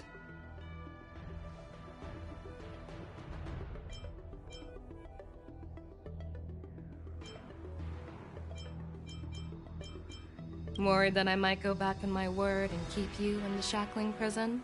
Relax. If I wanted to do that, you'd already be behind bars. Once you're done with your testimony, you're free to come and go as you please. Then, as the Merlin's Claw requests... Oh, there's one more thing.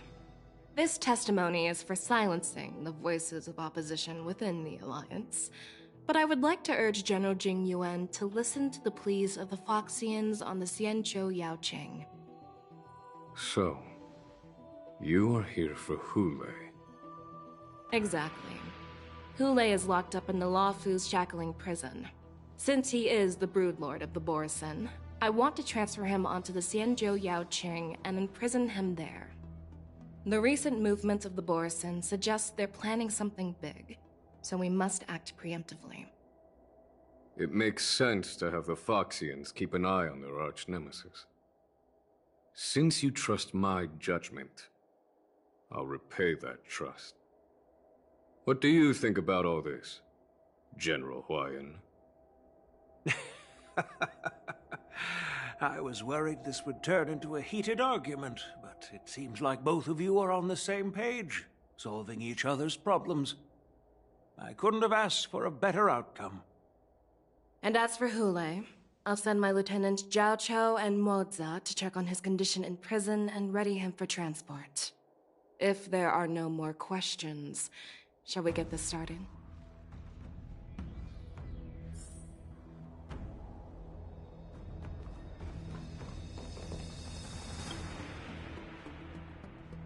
Do you actually believe in the Stellaron Hunters?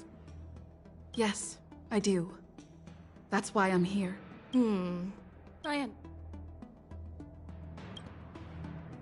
While words can be, I trust my intuition more than... I'm really sorry about all this. But the testimony in the shackling prison won't take up much of your time. I'll call for a messenger to take you to the interrogation division. You just need to give your testimony, and then you can head back. So no need to worry. As you wish, General.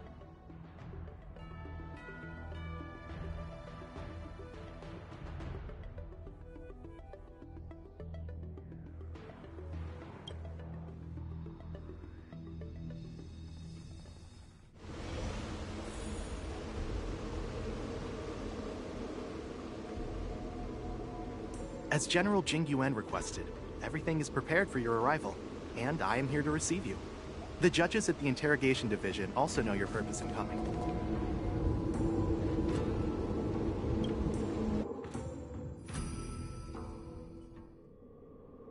The shackling prison.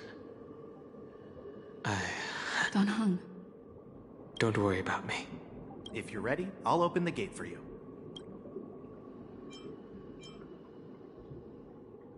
Exactly. Please come on in.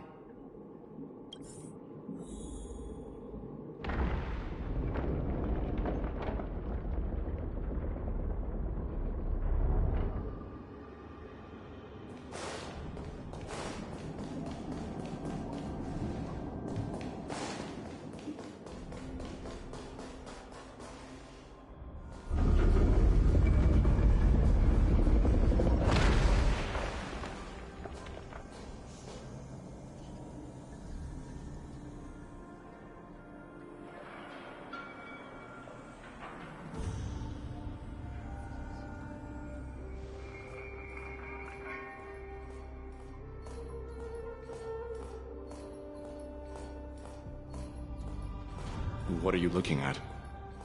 The shackling prison on the Lawfu is completely different from the one on the Yaoqing. It's completely underwater. Whether it's in the clouds or underwater, breaking free... Still thinking about your old jailbreak tricks, huh? Forget it. You're free now. Just don't do anything stupid, or the judges will throw you back in there and lock you up for a few hundred years. You'll see me again in just a few days. Taking Hule back to the Yaoqing means a lot to the Foxians on the ship, and to the General herself. So stay alert.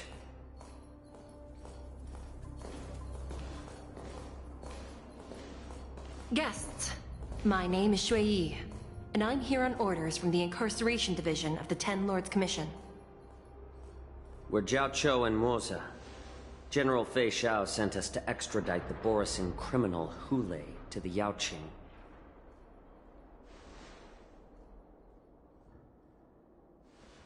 We're here to inspect the conditions of his imprisonment and make preparations for the handover and transportation. I assume you've been briefed, Your Honor. Your visit request has been approved. I'll be your guide for this trip. Prisoner Hule, the warhead and brood lord of the Borisan abominations of abundance and the arch-nemesis of the Foxians, is responsible for 2,123 wars of aggression and countless associated crimes. Due to his heinous acts, he has been imprisoned in the depths of the Shackling Prison and subjected to the punishment of the Forest of Swords until the end of time. He shall never be pardoned. No need to repeat his crimes and sentence, Your Honor. He is the greatest enemy of us Foxians. The stories of his atrocities are used to terrify our children. I'm well aware of every crime he's committed. Let's move on to the next step. When it comes to visiting criminals, there are rules in place to ensure your safety. I know you've heard legends about Hule since you were children, but your knowledge about him is likely very limited. Only the judges of the Ten Lords Commission truly know what kind of abomination is locked up at the bottom of the Shackling Prison. It has been centuries since Jing Liu, the former sword champion of the Luofu, captured Hule. And during all those years, we never provided him with any food. Yet he somehow managed to stay alive. It defies all the documented physical characteristics of the Borisan. The Forest of Swords, forged by the Punishment Division, is a device of intense torment, used to execute sinful abominations. Most Borisan die within 3 days in the forest, but Hule is different. Every time the blades pierce him, his body instantly heals. Despite the brutal punishment, he somehow manages to survive. The complex rules are there because of his abnormal characteristics. Do you understand now? I apologize for any offense caused. Please continue, Your Honor. I've given you the instructions regarding Hule's visitation. Please make sure you read them carefully.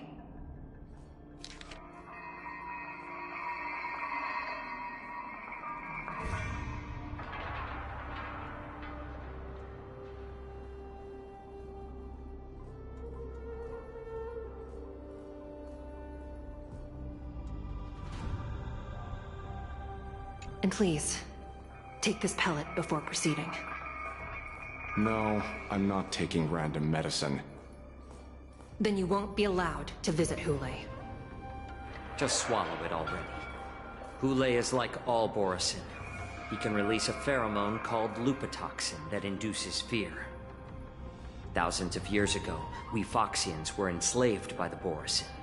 Not because we were naturally weaker, but because of their lupatoxin. This pill is for our own mental well-being. I understand. I knew you were a reasonable person. Now that we've taken the medicine, let's proceed.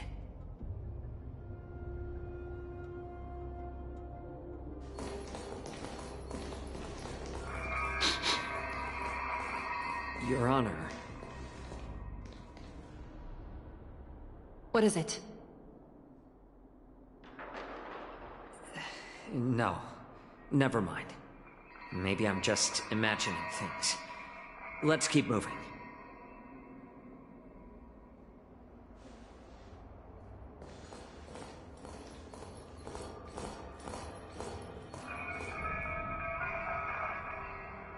Here we are.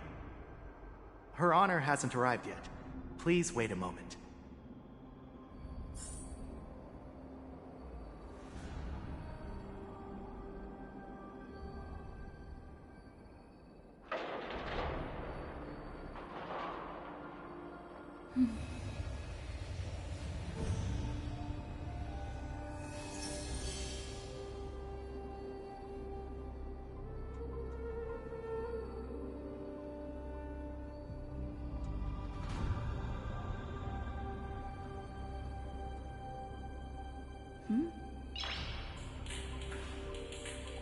Noise.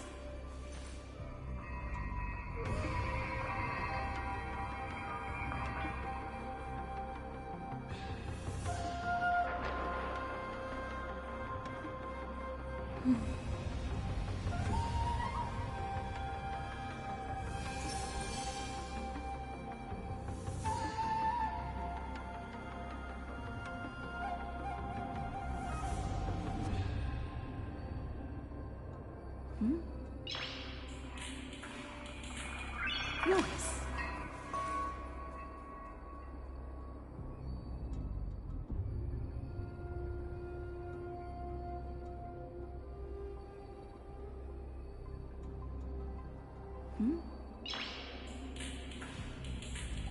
Noise.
Noise.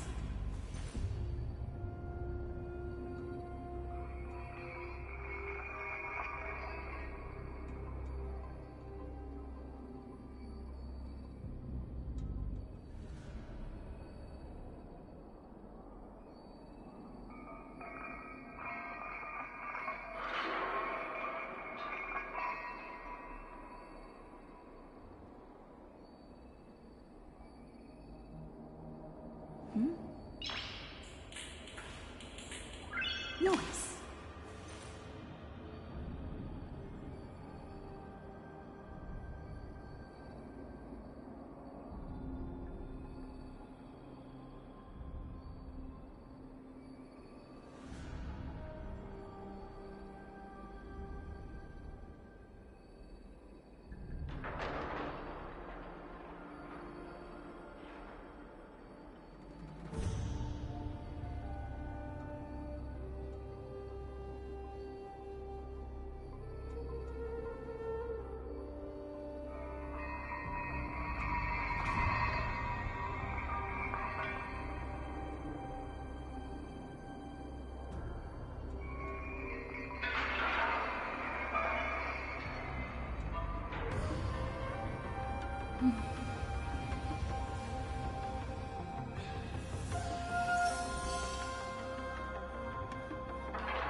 Noise.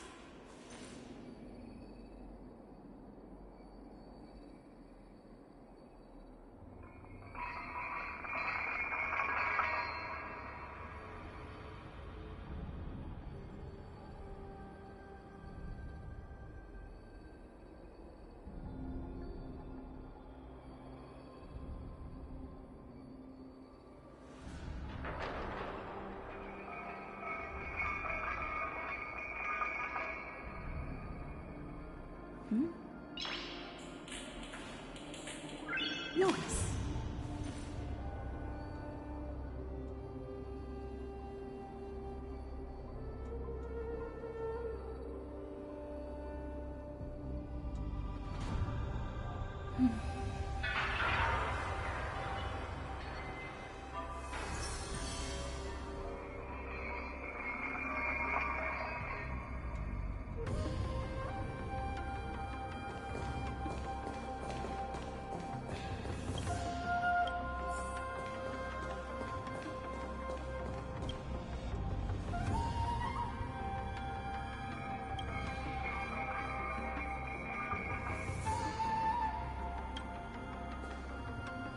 Welcome, dear guests from the Express.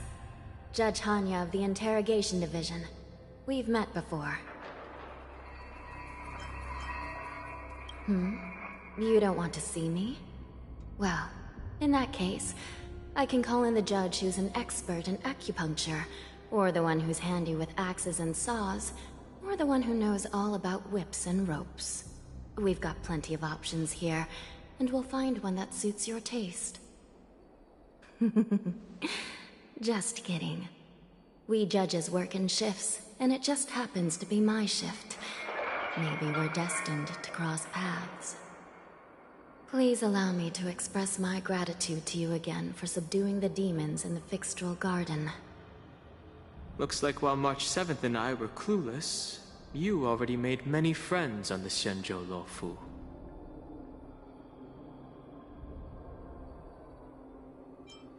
Even though you and I have met before, we can't show any favoritism under the Ten Lords. So, please do as I command as we head to Scrivener Hall and beyond. Don't do anything without my permission. This is not a place for ordinary mortals. You and Mr. Danheng, please come with me. Please lead the way, Your Honor. Please let me activate the mechanism before we all move forward. And please, watch your steps.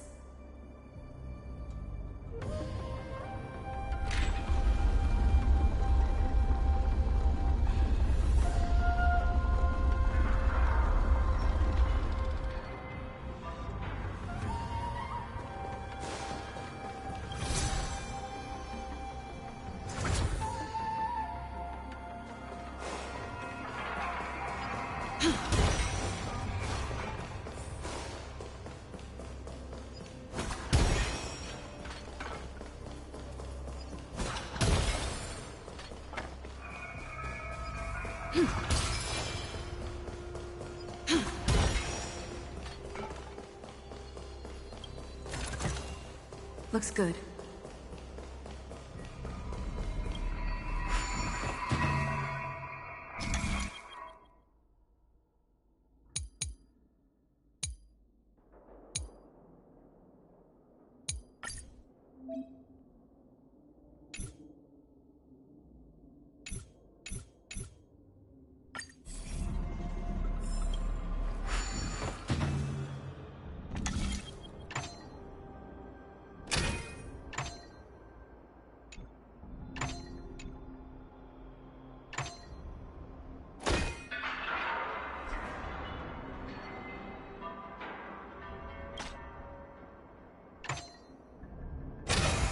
No match for me.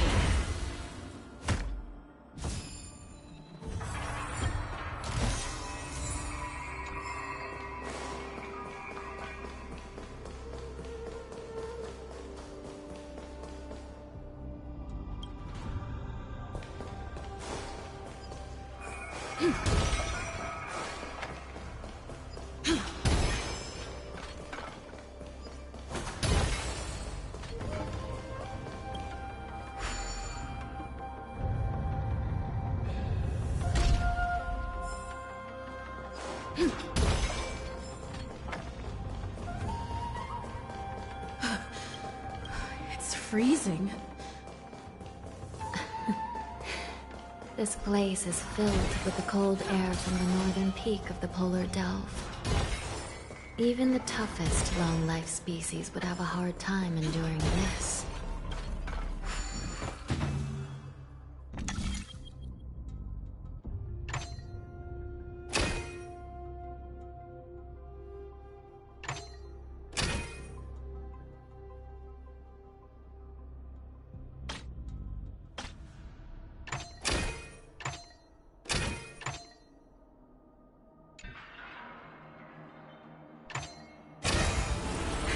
That's how it works.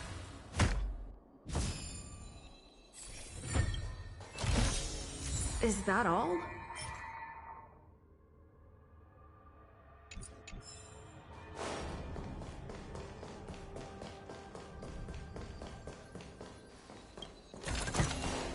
Looks good.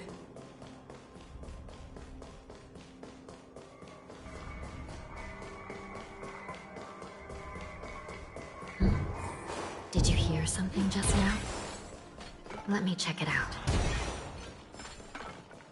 Ugh, what an eyesore. This place is packed with boxes and crates.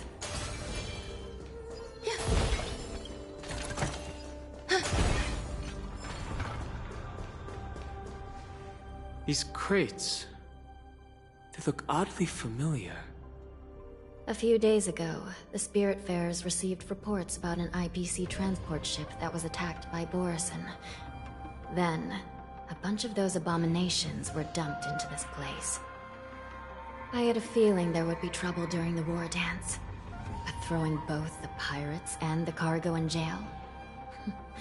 That's a new one.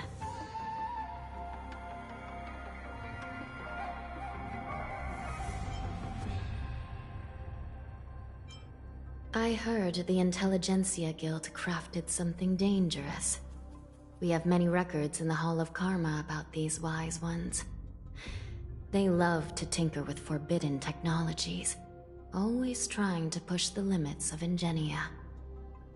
I caught a glimpse of the mechs in those crates, and they bear a striking resemblance to Borison. I wonder what they're planning this time. Well, business first. Let's keep moving.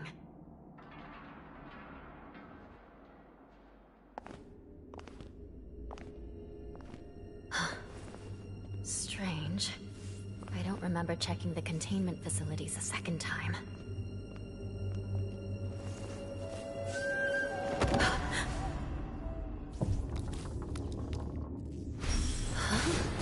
Watch out!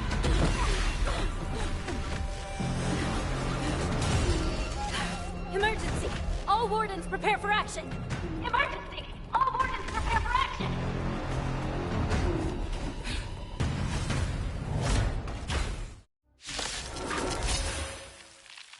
What's happening here?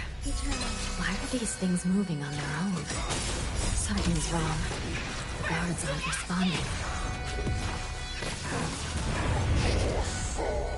Dreams do come true. Let the show begin!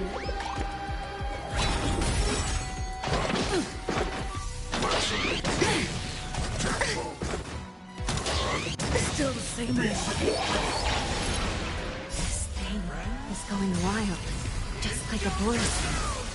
Looks like we're on our own for this one. All will be swept away by the wind. Set the seas ablaze!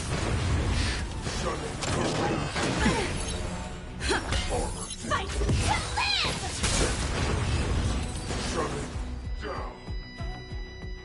But how is this even possible? The Spiritfarers follow the protocols, cutting off power to the mechs and sealing the crates. How could these mechs still start moving? It's just like what happened in the Artisanship Commission before. These goods went haywire and attacked everyone in sight.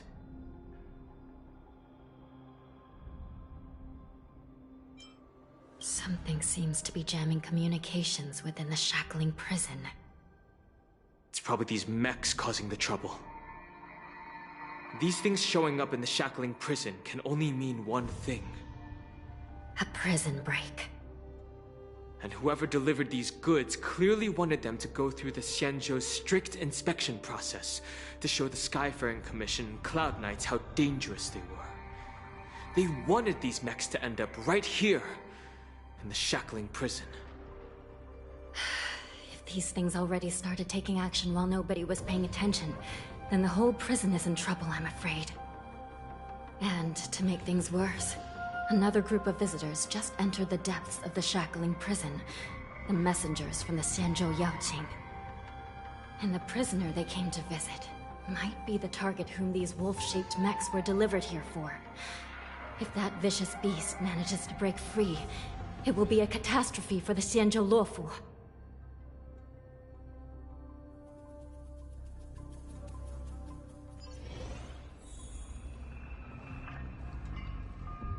Here we are. Have we arrived already, Your Honor? Shouldn't there be a cage here? The most notorious felons are locked away in the solitary delves, deep down in the prison. I've given you the diagrams for lighting the lantern.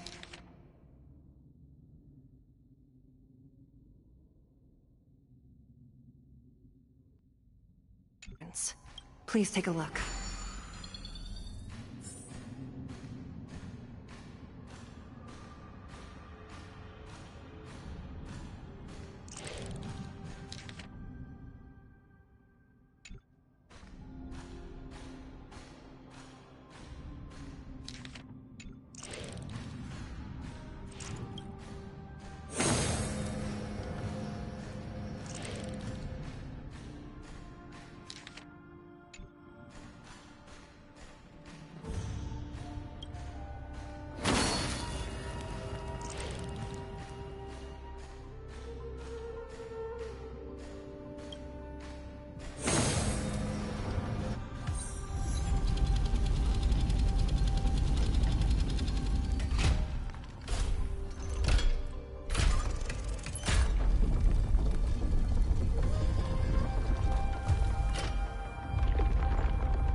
Slow simmer over low. The path is open.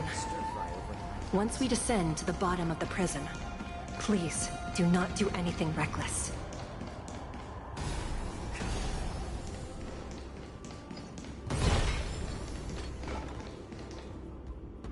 Inside the delve, behind this door, is the greatest enemy of the Foxians, Hulei.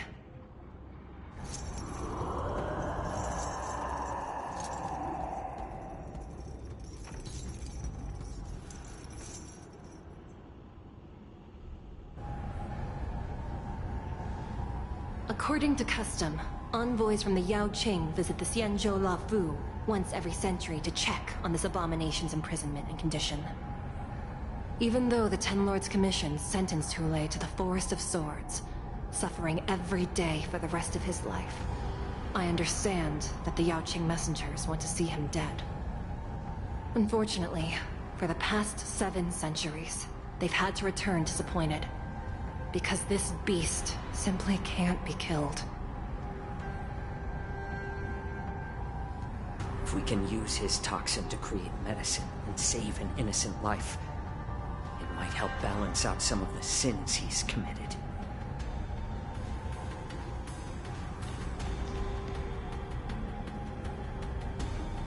Could you be the key to a cure for the General, Hulei?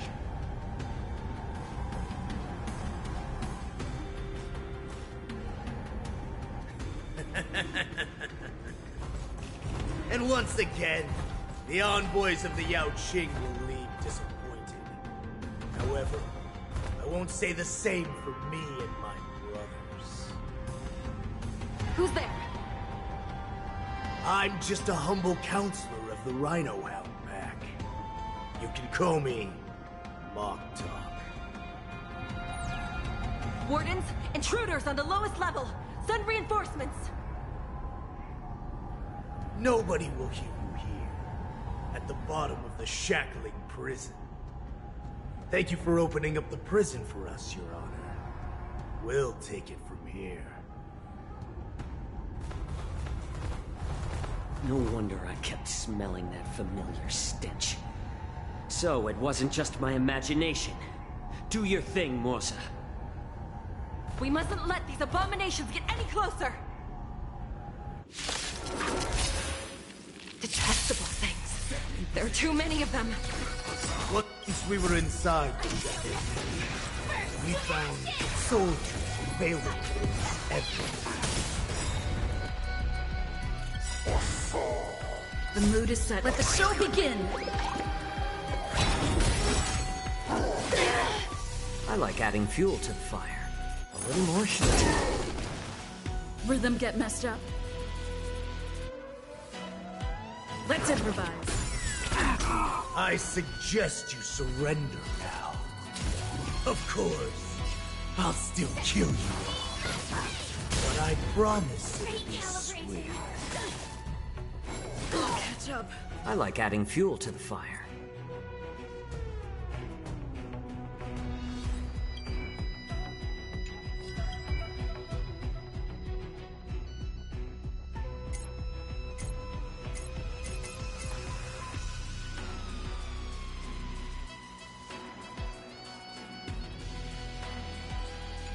Think thrice, act wise, though oft twice shall suffice. More seasoned. I'm honored by your presence. Since you're already here, why not have a meal before you leave? Grace and elegance. This is more than a fight. How presumptuous. Die now! Leave if you can, Moza.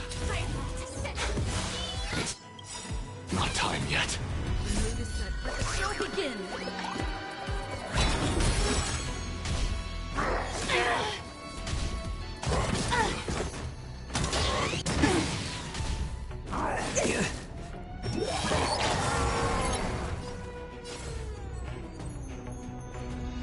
A little more shit.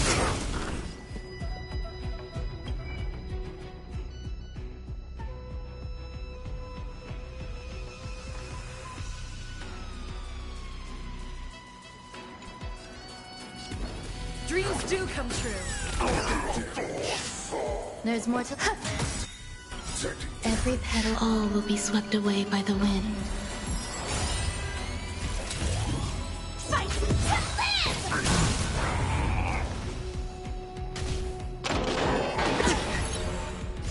This isn't set for the seas of flame!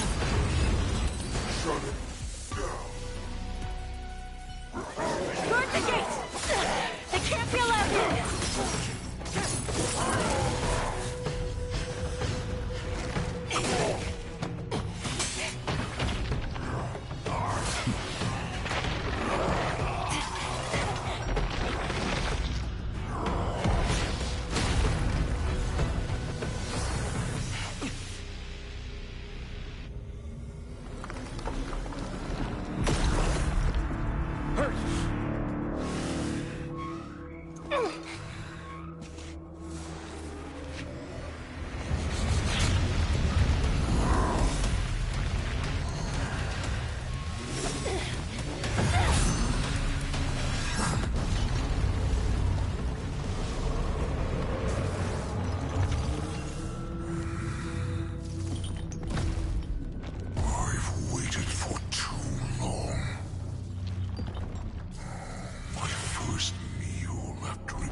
Been a long time, boy.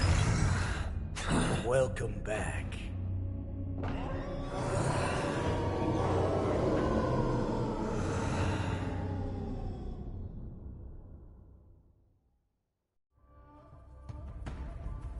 How many times has the old verdant home spun around since our last hunt?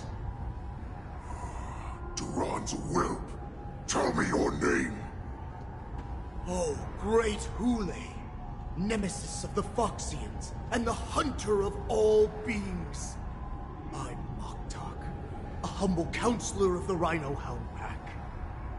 I am only one insignificant heir spawned from your bloodline. It's been at least 7 centuries since you led our pack through the hunting grounds of the stars. I'm thrilled to see that you are as cunning and skillful as ever. 7 centuries. 7 centuries have passed. But why have Duran's whelps grown to look like this? Tell me, Moktok, why have you grown to resemble our most despicable slaves and enemies, the Foxians? I've been commanded to release you from this cursed prison. is Senjaya's will. That's why I had to take a magic pill, don the skin of a lowly beast, and play along with their hypocrisy. Since you have an escape plan, tell me, what's our next move to get off of this ridiculously large ship? My brothers and I will lock down this prison, trapping the prison guards inside. This will buy us some time. The rest of my crew, who are undercover like me, secure the vessels for our escape.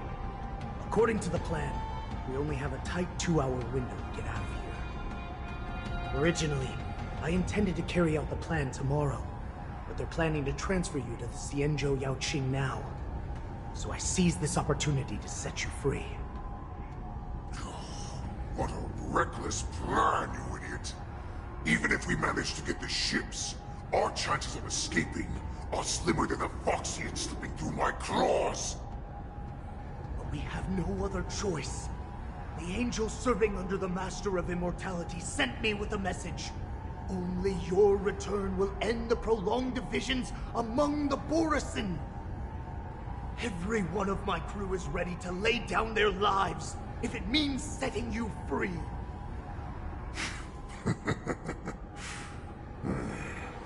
A sneaky weakling like you is actually showing some reckless bravery with this plan. Fine. You'll get what you want. And all of Duran's whelps will too. Well then, my lord. We should leave now. Before we go, give me one of those magic pills. My lord, do you seriously want to don the skin of a lowly beast? That would be a disgrace to your greatness, my lord. You idiot. Greatness means nothing without freedom.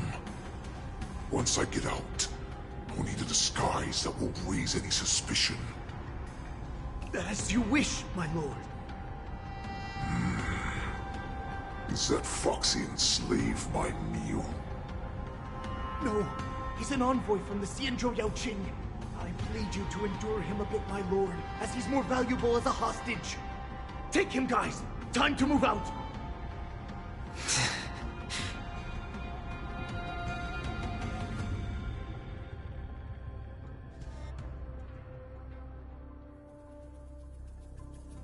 Madam Hanya, the wardens in all areas are regrouping. Those Ingenium enemies are wandering around and causing heavy casualties. And to make things worse, those iron wolves broke open the cages and let the criminals out. We've called for backup, but it seems like all communication is jammed. Let's preserve our strength and first take down the isolated prisoners. By decree of the 10 Lords, all prison breakers and intruders shall be apprehended, dead or alive. Just a short time ago, the nether key mechanism was activated. It was probably Madame Shui and the Yaoqing messengers, heading to the bottom of the prison. Given the situation, I'm afraid that area is exactly where our enemies are targeting. We mustn't let that vile beast escape from its cage. We've gathered all the prison guards who can still fight, and we'll split up and secure each floor. Go! Those intruders are quite bold. They must have been planning this for quite a while. Indeed, but Borisin tend to favor direct and aggressive approaches. Crafting careful and precise plans like this is simply not their style. Let's focus on the current situation right now. Please help me.